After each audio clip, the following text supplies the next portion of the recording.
ऐसी नीति आ गई जो लोग कहते आए हैं सिंह जी कि बेचने और खरीदने का ही कोई नया धंधा होने वाला है। Mike on. मान्यवर भाई धन्यवाद सर, आपने मेरे को बोलने का अवसर दिया। मैं ज्यादा रेपिटेशन ना करते हुए सीधा बिल का विरोध करने के लिए खड़ा हुआ हूं। मैंने आज देश के गृह मंत्री का अच्छे तरीके से भाषण सुना और उन्होंने बार बार एक ही बार को 2-3 बातों को ज्यादा जोर दिया। एक तो उन्होंने कहा कि विरोधी दल भ्रम फैला रहे हैं, मुसलमानों के बीच डर फैला रहे हैं। ये हमने फैलाया हुआ डर नहीं है। जब देश के मुसलमान को लगा कि देश में बीजेपी में 240 संसदों में एक भी मुसलमान सांसद नहीं है, हमारे लिए जगह नहीं है, तो वो डरने लगा। जब आपने कब्रिस्तान की बात की, आपने शमशान घाट की बात की, तो वो डरने लगा। जब गोधरा हुआ, जब मुजफ्फरनगर हुआ, जब दिल्ली हुआ, जब हरियाणा मेवात में दंगे हुए, तो देश का मुसलमान डरने लगा।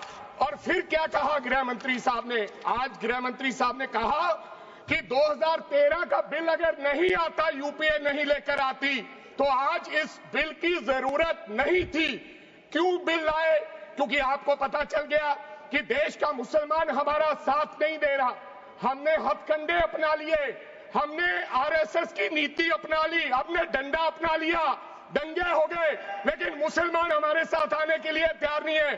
फिर आपको पता चला, आपने एक और अंकड़ा दिया, आपने कहा 1913 से 2013 तक केवल 18 लाख मुसलमानों का जमीन था और 2013 से अब तक 21 लाख और हो गया, यानी कि 39 लाख टोटल जमीन हो गया।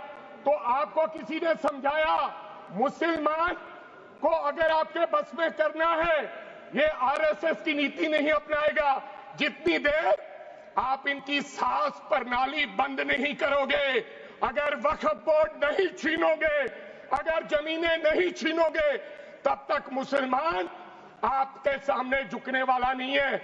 जैसा आपने पंजाब में करने की कोशिश की, किसान झुका नहीं, पंजाब के लोग नहीं झुके, सिख नहीं झुके, तो आपने एमएसपी का झगड़ा आज तक डाला हुआ है कि किसान की सास प्रणाली बंद कर दो तो पंजाब अपने आप झुक जाएगा। आर्थिक जब झुक जाएगा तो हमारी ईन मान लेगा और हमारे साथ आ जाएगा।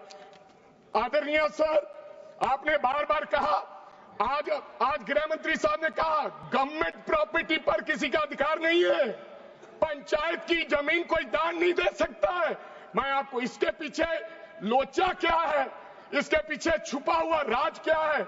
1947 में जब बंटवारा हुआ था, 47 से लेकर 1954 तक सारी प्रॉपर्टी गवर्नमेंट के नाम हो गई थी।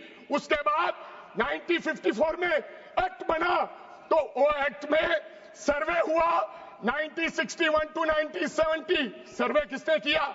कलेक्टर ने। अगर पंजाब की, हरियाणा की, हिमाचल की बात करूं तो डिविजनल कमिश्नर अंबाला बैठते थे, उन्होंने सर्वे किया, तहसीलदारों ने सर्वे किया, तो वक्फ बोर्ड को ये जमीन देने का काम किया।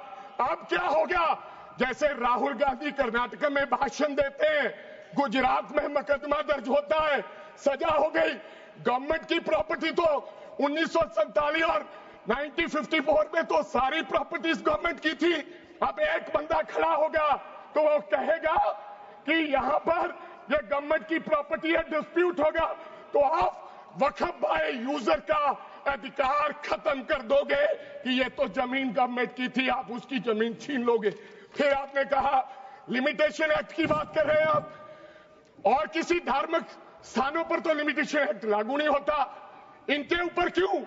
आप जानबूझकर इनको अपनी लात के नीचे से दबाना चाहते हो, इनकी छाती पर चढ़ना चाहते हो, जानबूझ के मुसलमान को मारना चाहते हो, जानबूझ के इस देश में मिनॉरिटीज को खत्म करना चाहते हो। इसको एक्सपांड कर देना, जानबूझ के मारना चाहते हैं मुसलमान को, हो गया, फिर और लोगों पे होगा, और आपने कहा प्रैक्टिसिंग मुस्लिम, एक आपने और कंडीशन लगा दी लास्ट कि 5 साल प्रैक्टिस मुस्लिम होना चाहिए, वो दान दे सकता है।